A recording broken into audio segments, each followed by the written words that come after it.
Hey, it's day 2 of soybean evaluations. Today we're looking at soybean architecture.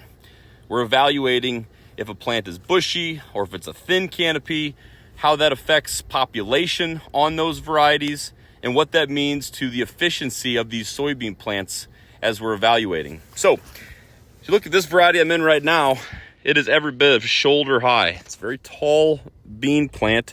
We're down a little further south in Illinois today. I want to take you into this canopy and just give you a peek. There's not a lot of light hitting the ground.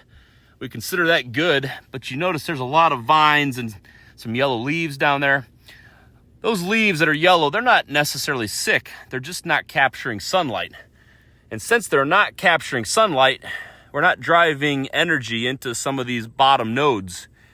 And so you'll notice we're lacking a lot of pods here at the base of this particular variety. Now, as I move you up, you'll notice more sun starts to hit leaves. And if we peel these back, you'll notice way more pods. But every bit of that bottom 18 inches on these plants are barren. There are no seeds being produced down there. And it's just because the light and the energy can't get down there. Now, if we jump across just one variety, just one down, we've got a totally different architecture. You can actually see the split there. On the right, you can see through the canopy.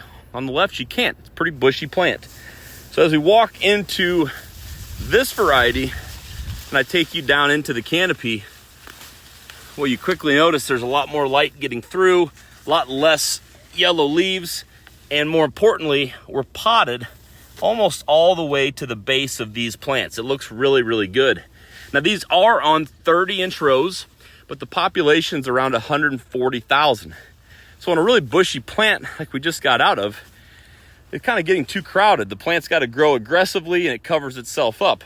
In a variety like this, pod load's more on the main stem. It doesn't get very bushy. It fits this management very well. We can visualize that side by side with these two plants. You know, this was that thin plant here on the left. We've got pods all the way down that plant. If we're giving anything up, it might be 8 inches from the soil. But on this plant, in comparative, we're 18 inches barren up that plant. Now, we're loaded from that point on. But if you're looking to keep your plants, soybean plants, efficient out in the field, make notes of how your varieties are responding to row width and population. Because if you're aborting the bottom of this plant, boy, you've given up some yield potential there, in my opinion.